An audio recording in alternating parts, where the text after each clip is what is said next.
All right. So very, very good evening to all of you. I believe it's evening for all of you. Please correct me if I'm wrong. Typically, there is different time zones. I say good afternoon, morning, and all. I think it's good evening. If it's not, please forgive me. Uh, as you can see on the Zoom name thing, my name is Lakshan Srikanthan. I am an ACC coach, and currently on my way to my PCC. I should be applying in the next couple months or so, and hopefully by end of year, I'll be able to be a panelist in the next time we do this thing. Today we're doing this session to help people understand what is the journey it takes to move from an ACC to becoming a PCC, or for people who have absolutely no idea about coaching or ICF coaching, how can they get started from where they are to becoming a PCC coach? And the reason that we are quite particular to talk about the journey to PCC is because the journey from beginner to ACC is a little more straightforward. The journey from PCC to MCC as well is technically more straightforward, but the journey from ACC to PCC is a little more complex because of all these varying paths that exist. Which is why I've got 5 panelists who have their own unique journeys that have got them to their PCC, and I'll prompt each one of them to share and introduce themselves. So let's start off with Shweta. Please introduce yourself, Shweta. Hi, am I audible? Yeah, you're audible. Okay, yeah. Thanks, Lakshan. I'm Shweta Mani. I'm a relatively freshly minted PCC. I got my certification in December. I'm also a business storyteller. My path was 3 years long. I started my ACC journey in 2021 with one of the coaching institutes, and I got my. It was the dual path. What was it called? It's essentially I paid to become a PCC directly. I finished my ACC, did my 100 hours, then went for my PCC classroom. Then discovered Srikant sir, and finally got my PCC last year. More about that later. Yes, more about that, much more about that later. Next, we have, who do I pick? Suneeta, go for it. Hi everyone, I'm Suneeta, and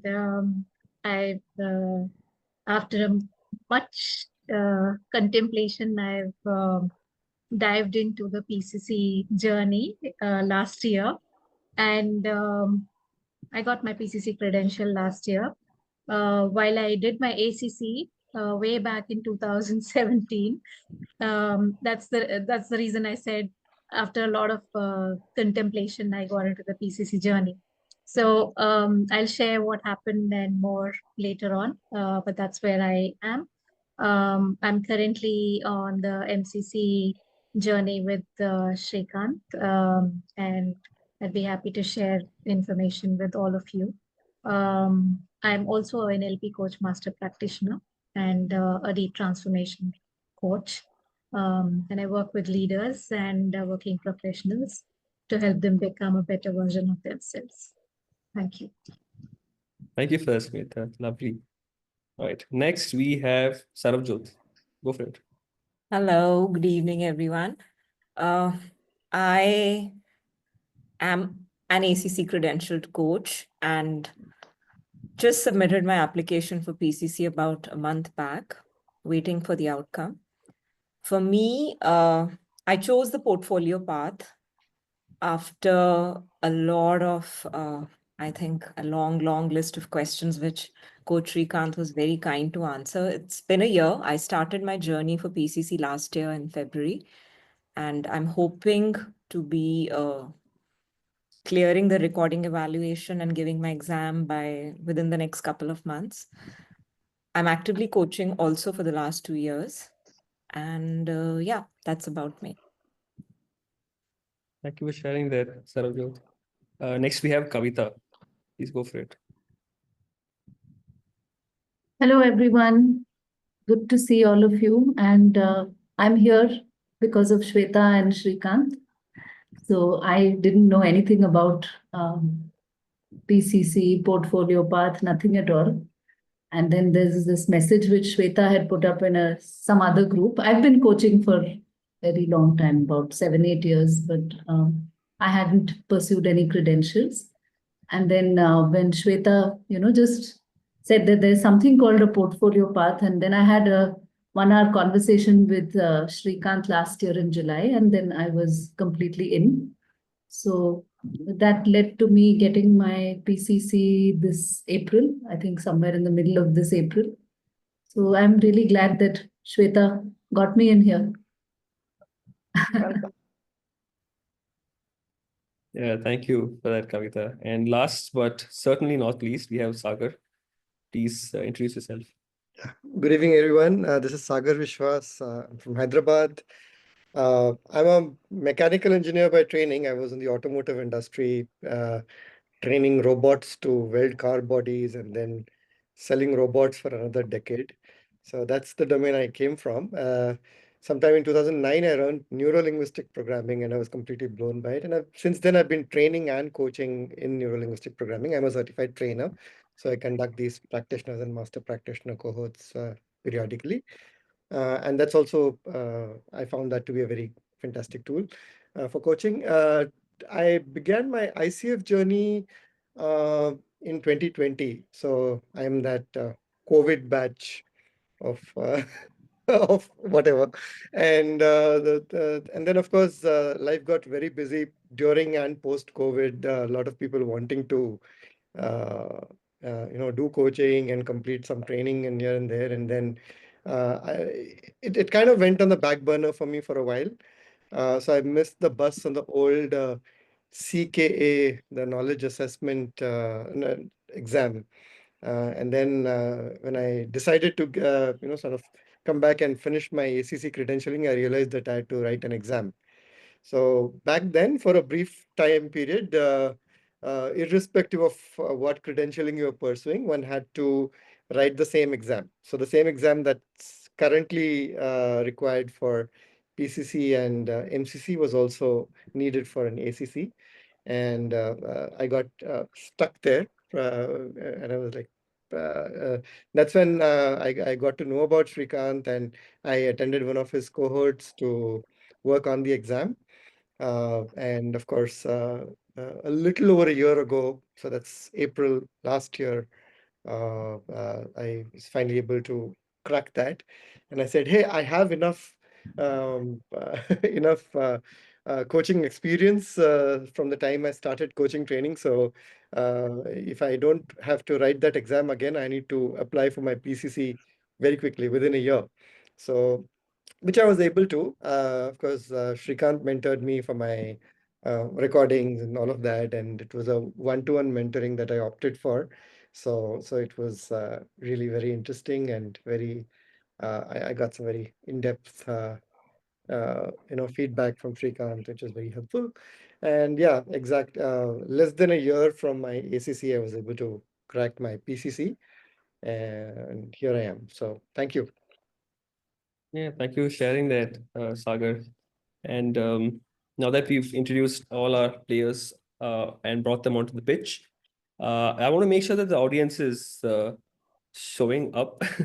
So if you can, turn on your cameras if you're able to, and you want, not whether you want, if you're able to, please turn on your cameras. Hi, Ramana. It's okay for you that you joined late. No problem. I'm happy that you joined. You're able to make it. So yeah, if you guys can just turn on your cameras and make it a little more lively for us to share our wisdom, that'd be fantastic. All right, cool. So now I just want to very briefly tell you what the flow of this discussion is going to be about. We're going to be talking about 5 aspects. We're going to break this session down into 5 sections. In the first section, we're going to talk about what it takes to become, or rather be, a PCC coach and moving on from an ACC coach. Second section, we're going to talk about what are the various credentialing pathways that exist, because in order to go to PCC, there are quite a bit more than it is for any other credential. And with respect to the third section, it's going to be about, okay, all this fancy stuff is fine, but technically what is required for us to become a PCC.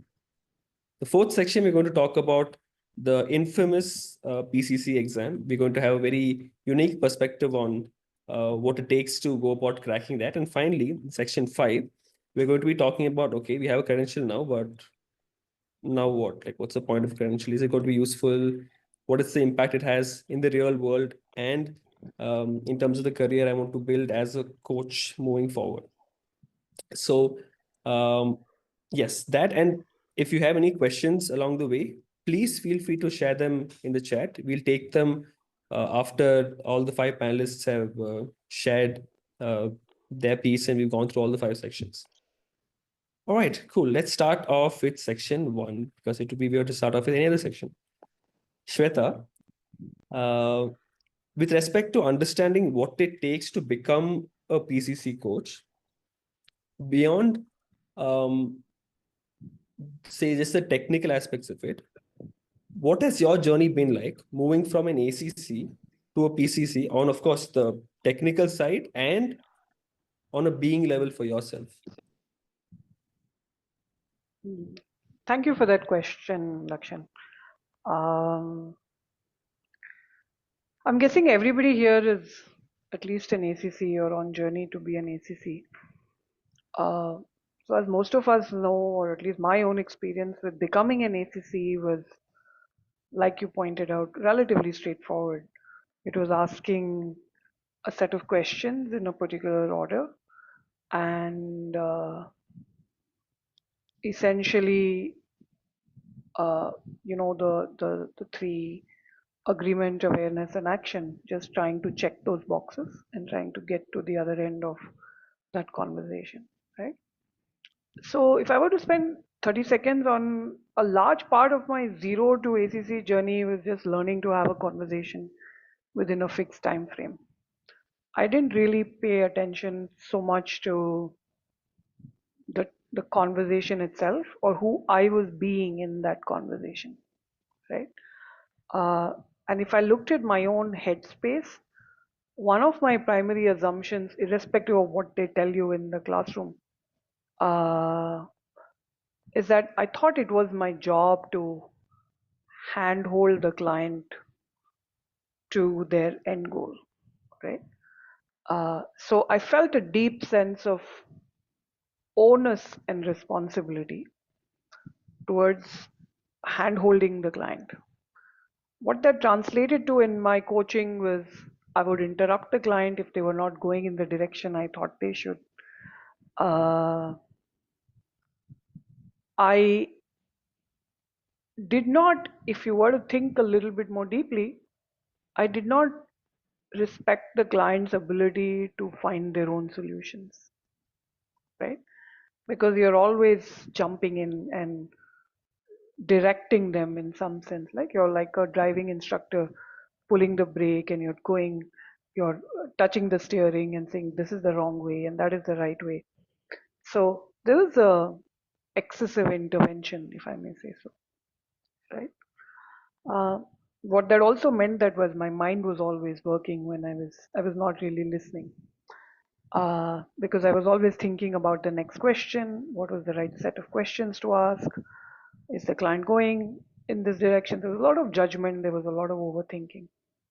That's who I was as an ACC coach, and I was collecting a bunch of my hours along the way, but I could sense that I was stagnating. I was not really getting better, which is when I reached out to Srikant. And I sought him out as a one-to-one mentor. And his first thing was basically your coaching presence sucks, right? So what exactly is coaching presence? Coaching presence is exactly what the word indicates. It's learning to be present wholly and fully with the client, right? Shutting your mind off and just being there, listening to them and trusting not just the client to know how to come to the conclusion eventually, but also trusting that the right question will emerge without having to actively think about it, right? So I think a lot of the journey from ACC to PCC, at least for me, was working on me, the human being. It was about learning to meditate, learning to accept silences, and learning to listen without judgment, right? And thereby enhancing my coaching presence itself. And literally, I think once you kind of, once, at least for me, once I cracked the coaching presence piece, the other pieces kind of fell in place on their own, right? So if you ask me again, like what was my journey from ACC to PCC, uh, yeah, I changed who I became. I was no longer the driver's seat.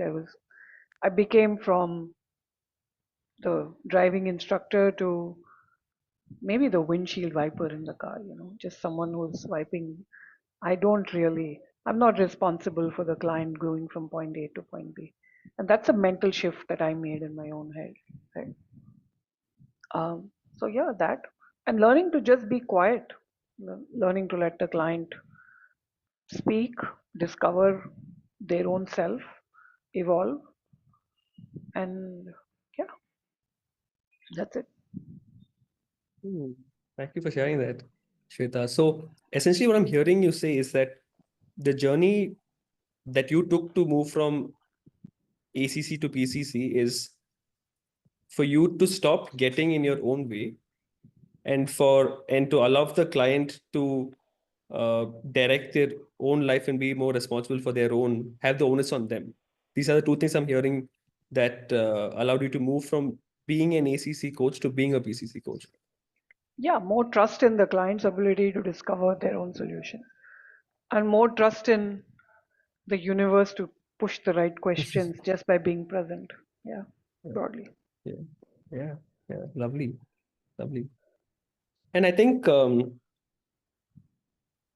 that takes us into what the next section of this uh, discussion is going to be about. We spoke about essentially the allowing that you have to do as a coach for well, the university to do its thing through you. But before we get to a point where we allow the universe to do its thing through you as a coach, let's talk about what the universe plays in terms of the role on getting you into the pathway of doing your PCC itself. For which I would like to ask this question to Suneeta. Suneeta, what are the various pathways that a person has to get their PCC, and what makes certain options the best ones for a particular kind of person? For the question, Lakshan. So let's say someone who has absolutely no training as in workshop facilitation or coaching experience. They are new to coaching and they do not have any idea about coaching. They need to really pick up the um, essentials of coaching, learn everything from scratch. Then they, go through a coach training program, either a level 1 or a level 2 program, which is accredited by ICF, and they take the uh, path to PCC credential. However, I see that some of my friends over here, CVR, and I met Chaitanya in the conference recently. So if they've already got some experience in workshop facilitation, they have an understanding of coaching, and they probably are in their own way coaching their clients. May not be necessarily the ICF. May not necessarily be the ICF method of coaching. So then they could explore, getting their PCC credential through a portfolio path. Like I'll share my example in that, and I've got Sagar as well, who's completely, taken that path. So what I did is initially so I worked in human resources and I had an idea of what coaching was. I did the then ACSTH, coach training, which is now level 1 coaching. So I did that, and then I had like about 65 hours of coach training. that was the beginning way back in 2015. And then I did a number of other courses. I got trained on NLP, I did the deep transformational coaching, several other courses which are not ICF accredited. However, they aided who I was being as a human being. So even my spiritual journey aided so much to who I was being in every moment of my life. So the paths that one could take depends on where they are and what they've done so far in their career. So if there's someone who's got considerable experience in facilitating workshops or creating courses, and also they've done some sort of training programs earlier, which are not necessarily ICF accredited. They can explore the portfolio path, the PCC through the portfolio path. While it is long, it is worth to give it a try. So I was told that so when I contemplated on doing my PCC several times, I got my ACC in 2017. Several times I was told by mentor coaches that don't take the portfolio path because it's very long, tedious, and your application might get rejected and you lose money. So last year, January, I made a decision to complete my PCC that year because my credential was expiring, the ACC credential. And like they say, when the student is ready, the master appears. I was introduced to my mentor coach through Sudha, and I'm really grateful to her for that. And after speaking with him, I understood that he's an expert at guiding people through the portfolio path. And that's how I gained a lot of confidence and I decided to embark on the journey. There's another way to for someone who's completed some basic coach training, that's completing a bridge training program, which is just to, so let's say I've done 60 hours of coach training or 65 hours of coach training. They can do a bridge program, which is for another 60, 65 hours and complete the required coach training hours for PCC credential, which is 125 hours in total. So I was also, in that struggling with, the kind of person I am. I was not convinced that, okay, I'm in safe hands. So initially, I was also contemplating that I'll do a level 2 bridge program. And then what I realized is that I've already done considerable amount of work and I didn't really need to go through a level 2 training just to equip myself with tools and techniques, because that's not all that is required for coaching anyone.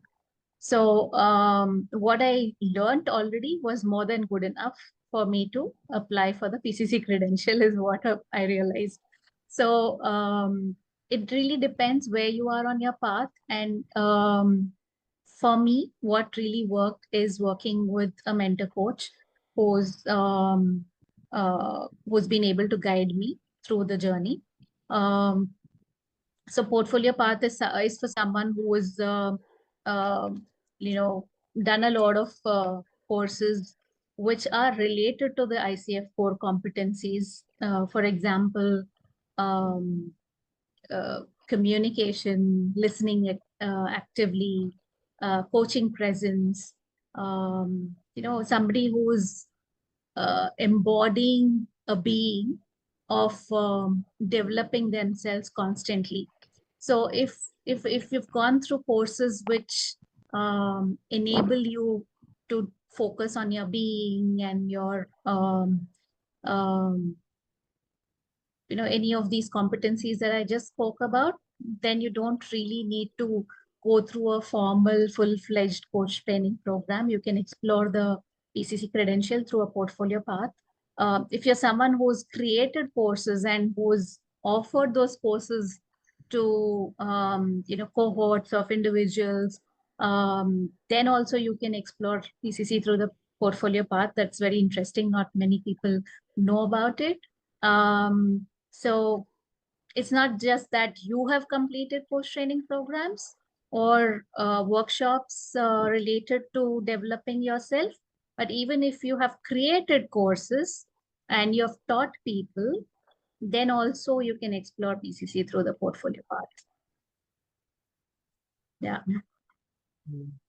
So what I've heard from what you shared, Suneeta, is that in order to get a PCC, you need about 125 odd hours of some form of coaching education. And you can get that either through doing a formal level 1 training, which is 60 hours or so, and later doing a level 2 bridge, which kind of bridges that gap to get the remaining 125 hours. Yes. Or you can do a direct level 2 program that is 125 hours, or you can do a level 1. And then if you feel like you've already done a lot of the inner work, you can do the PCC through the portfolio path after that. Or if you're someone who has done a lot of the inner work, uh, created and run courses, and you've been also attending various other programs and all this stuff, and you've already been coaching in some way, shape, or form, not technically ICF way of coaching. You don't want to let go of those hours you did in the past. You can go directly to PCC through the portfolio path itself. These are the few things that I'm hearing from you. The path that you Yes. took is level 1, and then you did a portfolio path, is what I'm hearing. Yes.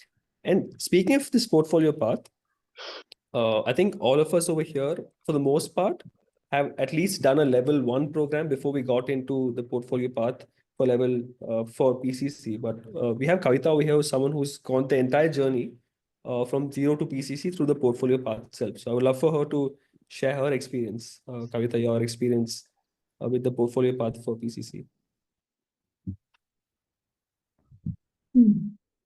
Um, so I'm wondering, how is it?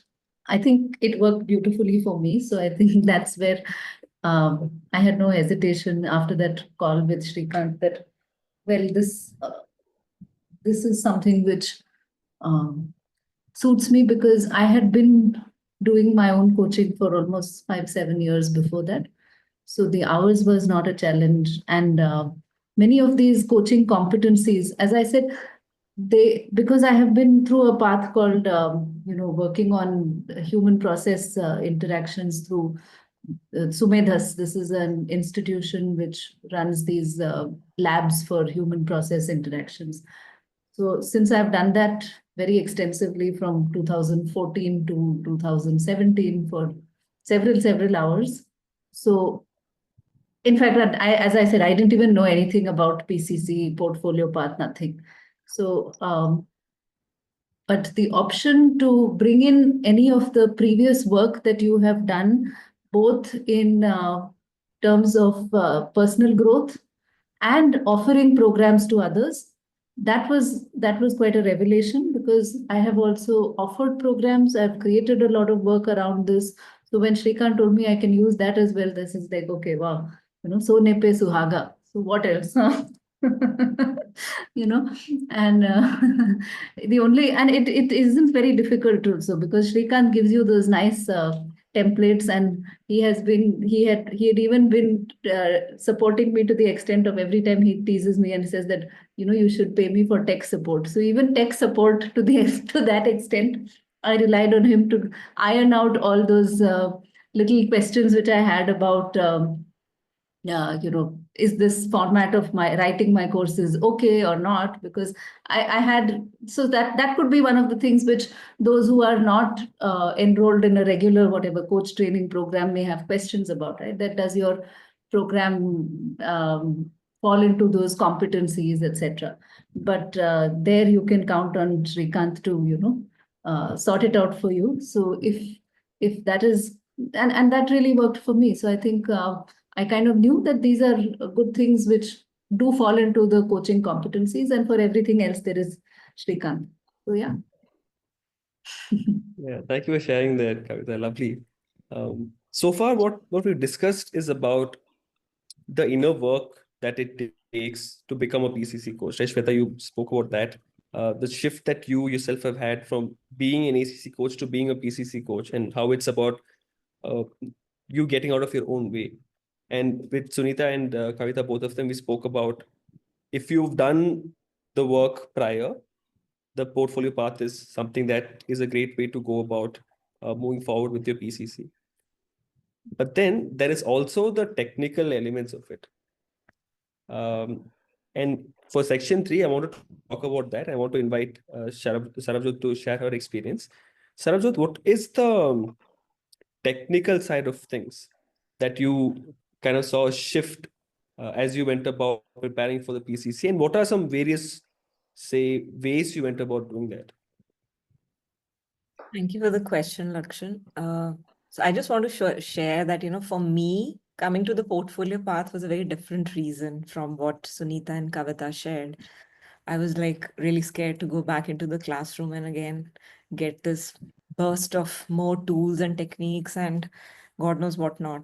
So what I actually went and asked Coach Srikant was that I don't want any more knowledge, I think, but I want to be a better coach. I think I'm not the kind of coach that would really help people move from point A to B.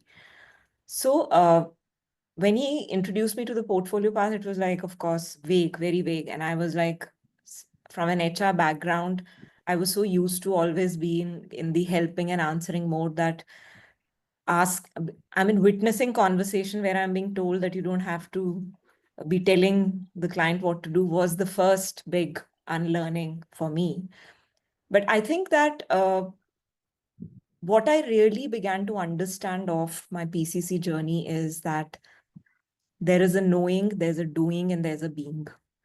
From where I started, it was only doing. I didn't even know what I had to know.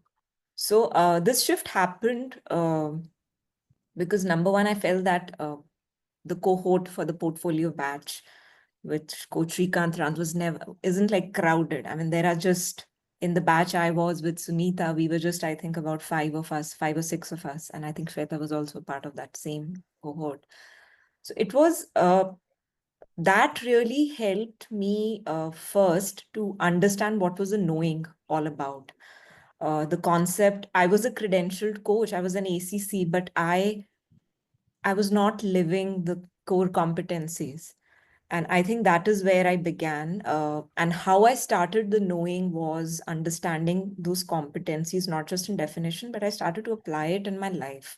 It may sound funny, but I was actually living those competencies as a parent, as a sibling, as a spouse, everything. That is where my journey started. And that is how I started to understand what they actually mean for a coach. And from there, I moved into, before I speak about the doing, knowing, of course, was flowing along because knowing can't stop. And the being part, I felt this was one element I was absolutely unaware. I never knew what I had to be a coach. So I think I want to thank Coach Srikant for his patience because I'm sure he's heard so many of my conversations which made no sense, and all of the feedback that I got from him. So the being part, I think I worked on by starting to begin reflection, sitting in silence, learning what it was to not be in a hurry to ask. I was sitting down with, when I started, coaching, my mentoring journey with Coach Srikant, I was actually sitting down for conversations with questions written in front of me. I was taking notes. And when he told me that you're not going to be taking notes, it was the first hit for me. The first, after unlearning that I couldn't help, the second unlearning was no writing. So I couldn't believe that that was possible. No, I couldn't believe it. But then I became conscious of it because I noticed that he would not, when I would submit my audio for mentoring, he would ask for the video. So I knew that he was watching whether I was writing or not. So I was very mindful. But I think that it really helped let go. And I can't believe that I'm coaching without notes today. I coach leaders, senior leaders in PSUs. They're all in the age group of like 55 plus, and I'm sitting in front of them, not taking notes. It's like unbelievable for me. So that is what happened in the being part, reflection after every conversation, summarizing the conversation for myself, whether it was by writing or by listening to the conversation again. And in the doing part, I think where I started was what really helped me were all the coaching demos on the YouTube channel of the Guiding Light. I picked up my weak areas one by one. So, for example, and the coaching process was my guiding light, actually. I did not stress out on the competencies because I began to understand that if I was following the process, I was also imbibing the competencies as I went along. And I picked up each element of the coaching process and focused on that as I listened to the coaching videos on the channel.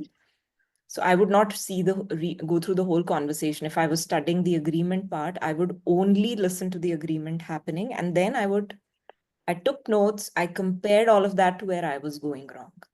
So that was the first thing I did in doing. And the second was that for me, coaching was happening in two formats. One was peer coaching, and I relied a lot on my peers with whom I worked because they were coming from an experienced background. I was getting some great feedback, and they were helping me be in that structure of a conversation, which was essential to submit my performance evaluation recording.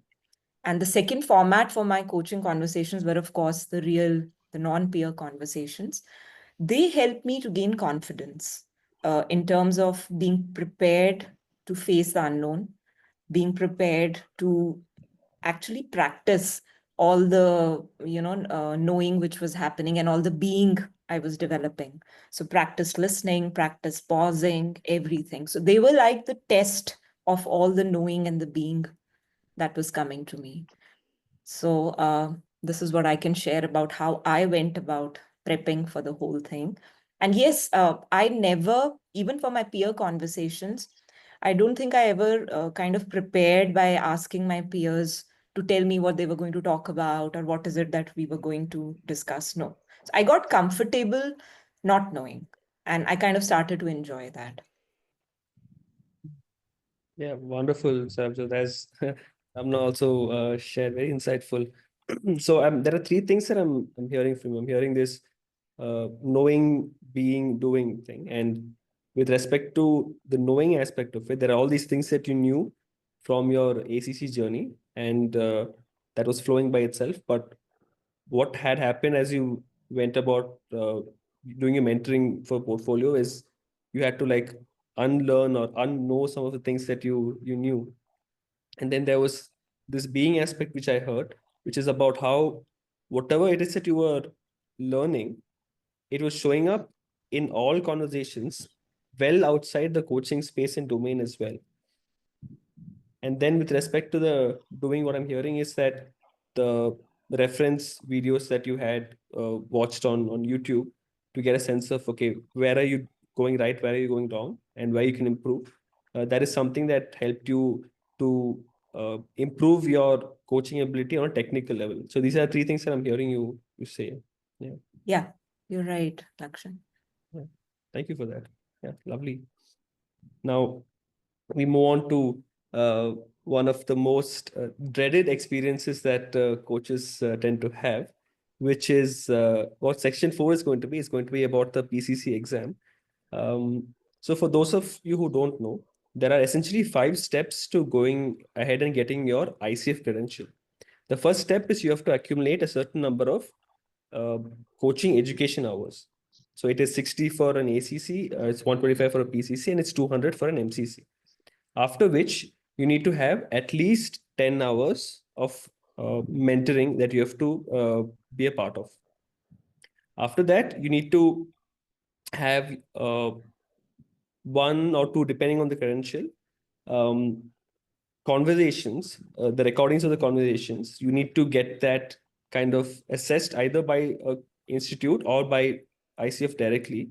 And once they give a go ahead on that, they will give you this link to write an exam. Once you clear the exam, almost immediately, within 10 minutes of you clearing the exam, you'll know whether you're a ACC or PCC or MCC credential coach, or you have to try again later. And this step 4, which is the exam, is a stumbling block for quite a few coaches. And Kavita, I want to invite you to speak a little bit about that experience. What can a person expect as they go about writing their PCC exam? And how did you specifically go about preparing for it to crack it? Especially given that you did the portfolio path and you had no like ICF technical knowledge per se. Hmm. Yeah, so I think that was what helped me prepare for it, not knowing anything about, competencies, etc. So I didn't have any extra information, uh, which I didn't need, because you truly don't need it for the exam, is what I believe. Okay. The exam is a test of your ability to stay focused.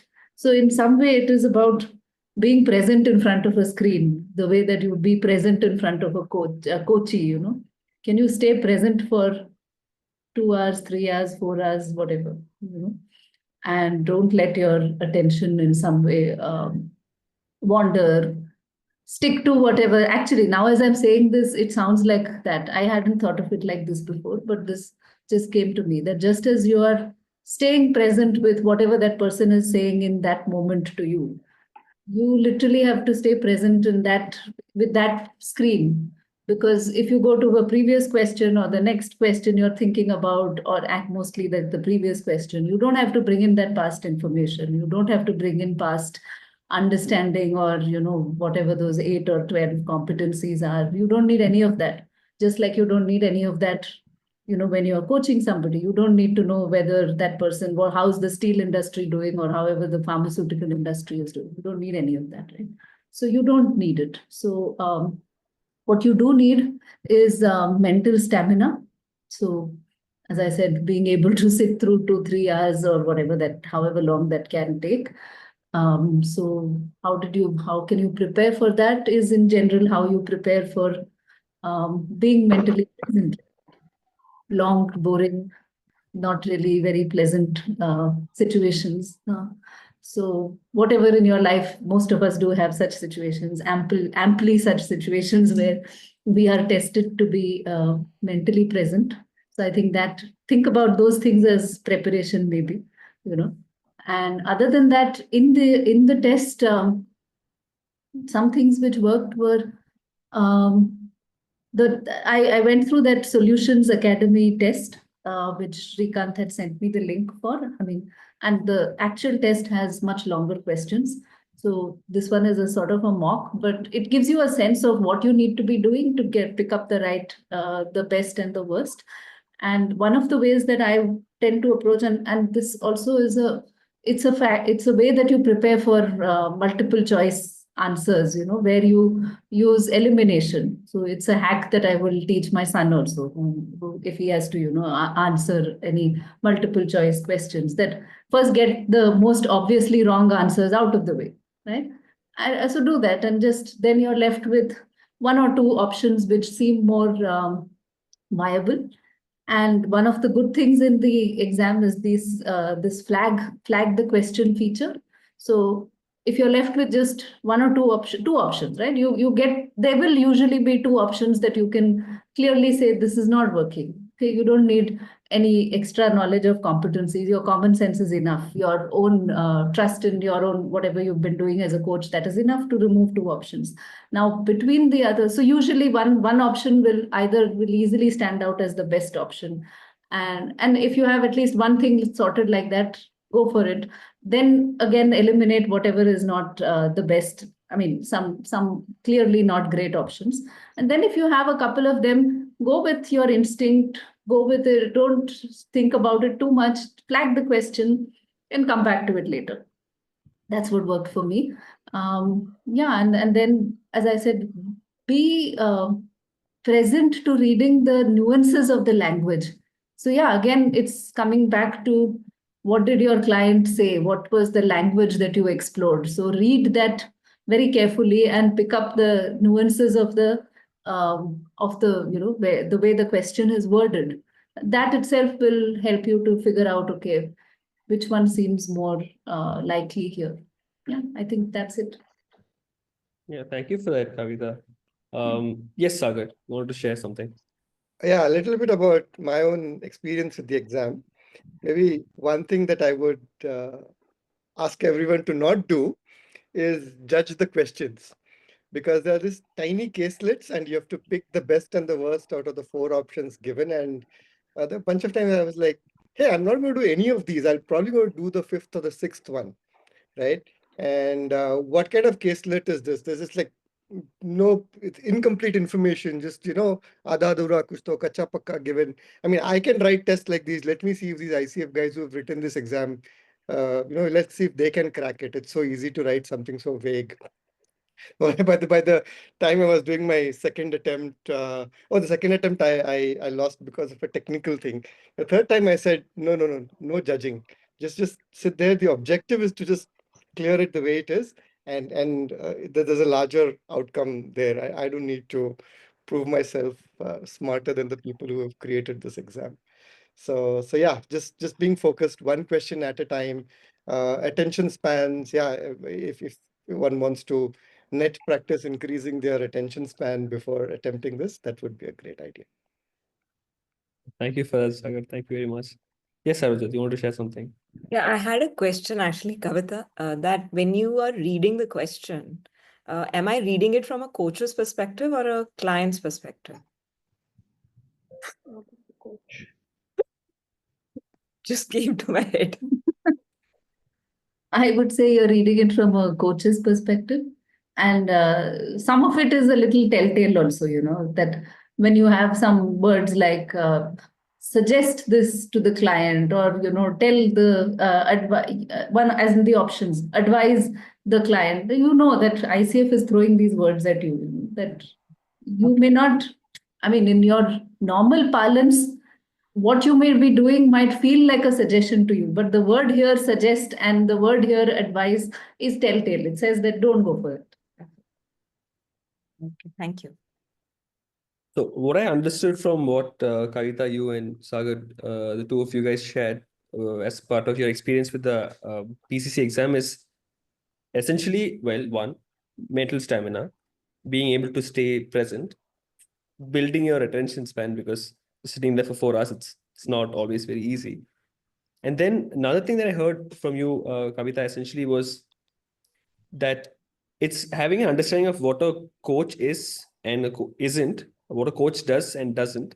And based on having that understanding of it, going ahead and looking at the questions, the options, one typically stands out, and the rest you operate from a process of elimination approach. So it's like preparing for an MCQ more than preparing specifically for a what do you say an ICF exam per se is one thing I heard. And Sagar, before I allow you to share what's coming up for you, what I heard from you, Sagar, is don't judge the questions, accept this is as it is, with this say constraint, operate with this constraint and go ahead and answer the questions. And I completely second that, because when I went through the exam, I'm like, I would not do any of this stuff. But it's not about what I would do. It's about based on the options, what is best, what is worst. Yes, please go ahead. Just wanted to give another perspective to Saravjot's question. I mean, do I do it as a client or a coach? There were certain questions I actually took a slightly meta view from the point of view of a coach, of a mentor coach or a coach supervisor as well. So I looked at a few questions from that perspective too. Thank you, Sagar. And Sagar, since you had already unmuted yourself, you might as well do that again, because we are moving on to section 5 of this discussion, which is, okay, now you have a credential. Now what?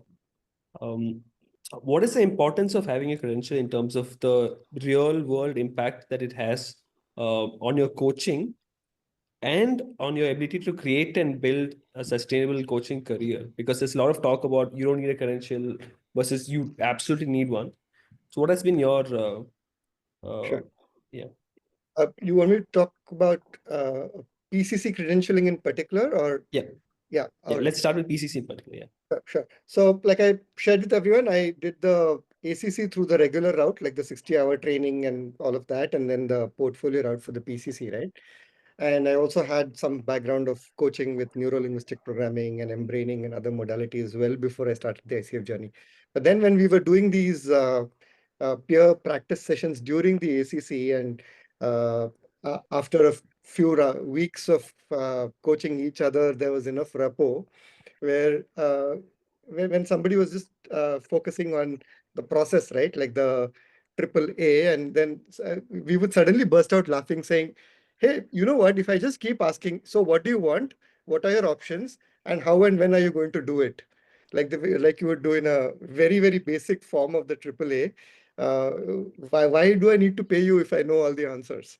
So it started really literally there, right? You know, that's how raw everything is at the ACC level. But then look at it as since most of us here are facilitators or coaches or both, if you look at the 4 stages of learning of being unconsciously incompetent and then consciously incompetent and consciously competent and unconsciously competent, all of it doesn't happen at just one level of credentialing or with just 60 hours of practice of coach learning and all that. So ACC is a good step where you learn the process. It's literally like this, right? Like my one of my mentors taught somebody how to cycle at the age of 45. And all he said was just go to a gym, cycle, and just learn how to pedal. Forget about everything else. Just pedal. Get that motion in autopilot. And then ride your bike down a slope so that you don't have to worry about pedaling and just learn how to balance. And then kind of put them together. And he learned it in a day, literally, like a 45 plus year old. So the process itself, so like we say, just by following the process religiously, like if I'm going to put 500 hours of coaching practice, get real life clients, because you can always, barter is also considered as payment. 1 cup of coffee, you have a conversation with a friend, that also counts into your 500.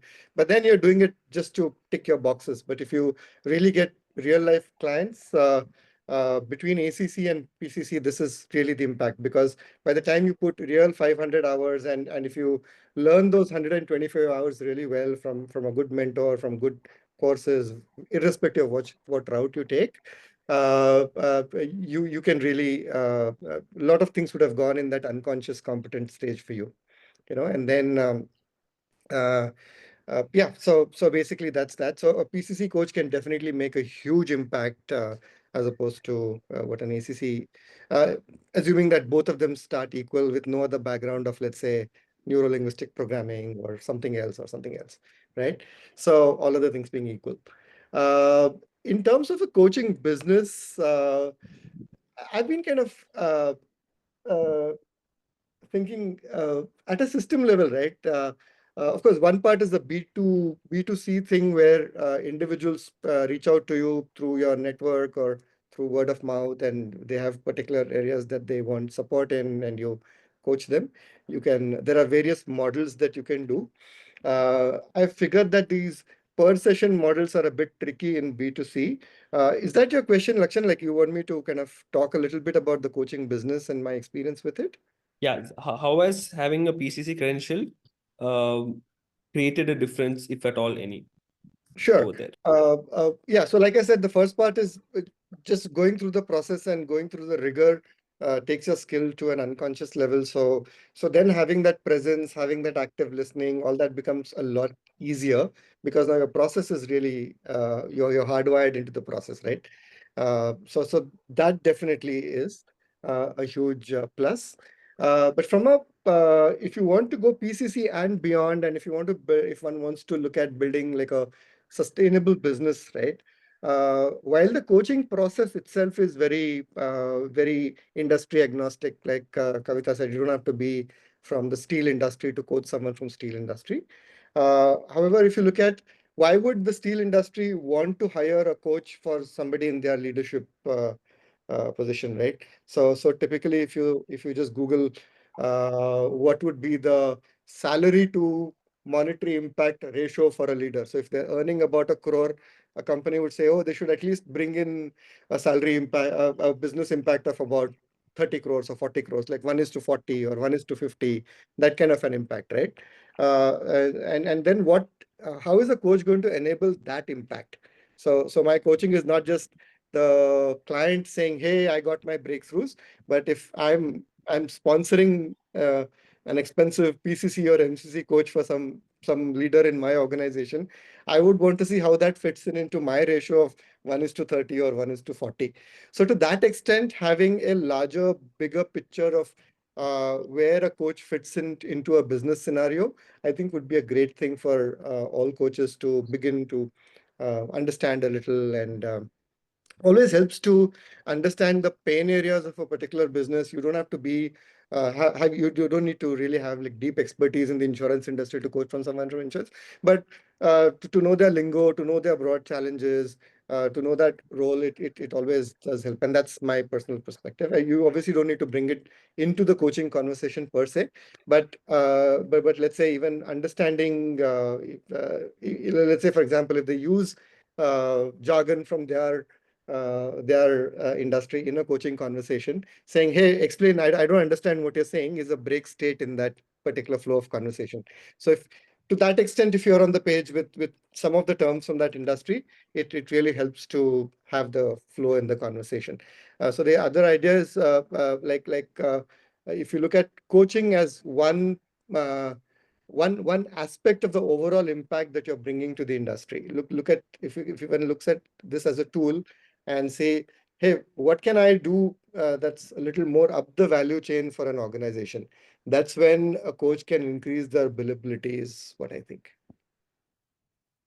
Yeah, thank you for that, Saga. I think it was quite dense what you shared, and it made a lot of sense because the essential understanding that I had is while credential plays a role, what makes a greater difference, especially on a business standpoint, is understanding some element of business, having that acumen to be able to speak their language at least to a certain point, so that they feel safe opting with you as the person to go ahead and contribute to creating a greater impact for their business. That's the understanding that I'm walking away with from this conversation we are in today. Yeah, thank you for that. Thank you so much for that. Yeah. So with that, we come to the end of the discussion part of this discussion. Please feel free to ask any questions that are coming up for you. Ramana, there are quite a few things that you put. Oh, you're very welcome. That you put over here. If there's anything you would like to explicitly ask any of the panelists, no, nothing else. Okay, great. Any other questions any of you guys have? Please feel free to unmute yourself, and we'd be happy to help. And Ramana, is getting real life clients takes a lot of time, doesn't it? Months, for some it took years. Yeah, it takes a lot of time, and that's what makes the point that Sagar made so impactful. Like being able to speak their language makes a huge difference in having them feel safe to opt for you as a coach. Anyone coach to doctor, some medical health professional. I have not. Have any of you guys coached a doctor or any medical health professional? I have. Yes. Okay. Ramla, do you have a follow-up to that?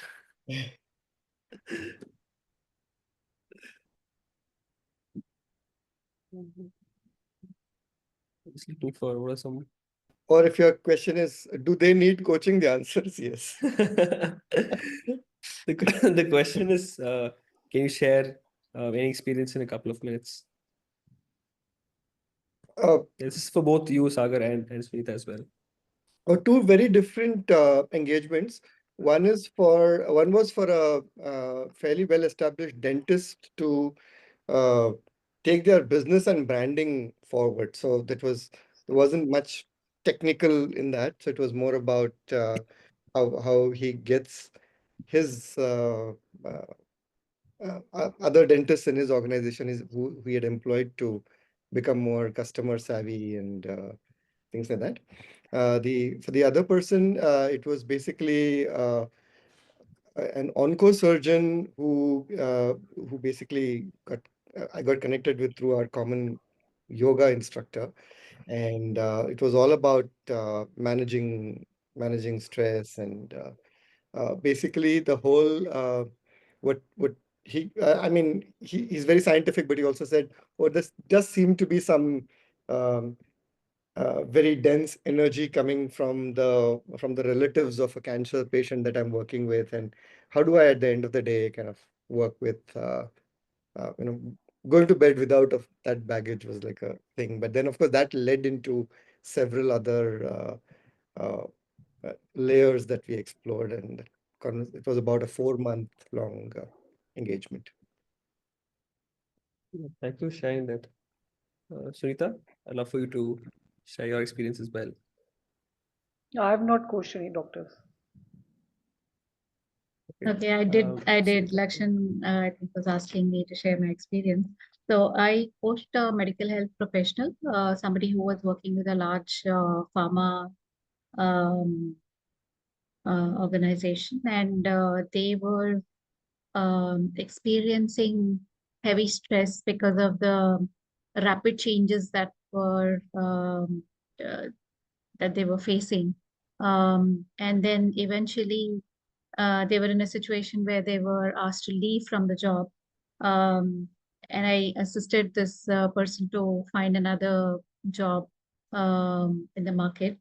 That was one case. So it was a mix of coaching and consulting that I did with this person.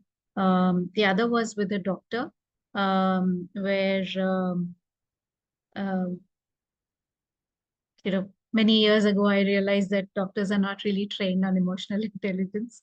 So this doctor was struggling to work with his patients and manage their own emotions and stress.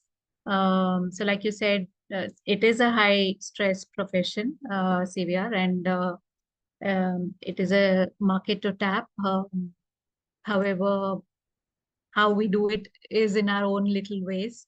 So this doctor really was able to manage their stress effectively and focus on their own well-being. So what really worked is their working on their own being and not carrying back loads of work back home where it was affecting him and also the family members. So some of the well-being aspects that we explored, and he started meditating. He became a more grounded professional. That really helped him. Thank you for that. Also, Ramana, Meetu over here, who's part of the audience, she herself is a doctor as well. So I'm sure there's a lot of experiences that she can share. So you can connect with her offline, and you can learn quite a bit from her. Yeah. Can I share, Lakshan? Yeah, sure. Please go for it. Yeah, I think I'll not be able to switch on the camera because of the network. It may just go. Yeah. So as far as doctors are concerned, I mean, obviously it's definitely a very high stress field. And having said that, but it is very difficult to tap them. This is what I have experienced, because they are, the time constraint is the major thing, though, and they believe they know many things. Of course they know, but having said that, knowing and being is, two different things which we need to realize. And at many times doctors are not able to differentiate between that. They are not able to actually function on their being. Having said that, they know everything. So it is definitely a very big scope, and but time constraint is a very big challenge. And I'm coaching right now. I mean, it's more of mentoring kind of a thing rather than coaching, with a doctor who tries to manage his time during the travel time. He just fixes that time period for me, where I can mentor him for the emotional kind of thing. It's more of emotional intelligence which is going on with him. So they definitely need a lot of coaching, because we are not trained for that. We are not at all trained for that. And there's definitely a lot of scope, but having said that, it's difficult to get into their inside. In Thank you fact, for when that. I send my posts also, I hardly get any recognition, though after some time, whenever I meet them, they tell me, they have read it and they liked it, they appreciated it, but they would not say it, in public maybe. So that is the kind of thing, yeah. But they definitely require, it's a high stress jobs and they need it. But first is acceptance, I guess. The most important thing is the acceptance they need to. It's more of in denial stage. Most doctors are in the denial stage. Yeah. Thank you so much. Yeah, thank you for sharing that, Neetu. I guess with that, we have come to the end of this session today. I have one request from all of you. I'm going to share a link over here on the chat. It takes 1 minute to fill up this form. It's just something that can help us get a better understanding of how we can support people who are on their journey to PCC. So if you can just click that form quickly, very quickly fill it up. It doesn't take more than a minute as per my understanding. It makes a huge difference for us in the support we can provide to people who are, either coming into contact with us, or even people who are not coming into contact with us. If we can just spread some insights and information to help them make better decisions, I feel like you'd have done a very good job. We'd be able to go sleep very peacefully. So please help us sleep peacefully is essentially what my request is. Right. Cool. With that, we have come to the end of this discussion. If there is just one piece of advice that all the panelists could share for people who are going through their PCC journey, if there's one thing that you feel you weren't told, you didn't know, that you would like to enlighten them with, what would that be? Shall I? I'll go Yeah, first. sure. Sure. Okay, Sagar, Shweta go has ahead. to leave, so yeah. Shweta, yeah, go ahead. Yeah. I think focus less on the questions you ask and focus on being present. Lovely. Yes, Sagar, you can go next. I would say have a multidisciplinary approach to your coaching. The ICF is a great framework, and one can always bring in learning from industry or other modalities and make it more relevant and impactful for the client. So the client is at the foremost. So is the sponsor, because it has to make sense for them, and think about the impact all of this is creating, and how you make it is not as important as making it. Yeah, that's a good one. I'm going to remove that last line. How it's not about how, it's about the fact that it happens, right? Yeah. Thank you for that. All right. Who's going next? Yes, Suneeta. I just have one thing, experience coaching if you haven't yet experienced coaching. That's a good one. That's a very good one. Yeah, thank you for that. All right. Who's going next? Yes, Saravjot. So I think for me, it has been more about the being part, that that evolution has to keep happening, and the focus has to always be the client. I mean, like Sagar said, that we start judging the questions in the exam. We as normal human beings begin the judgment for anybody who comes across. So I feel that is something which is very impacting on the overall journey. Thank you for that, Saravjot. And Kavita, you? Yeah, I think just do a lot of experiments in coaching. Yeah, it's a good one.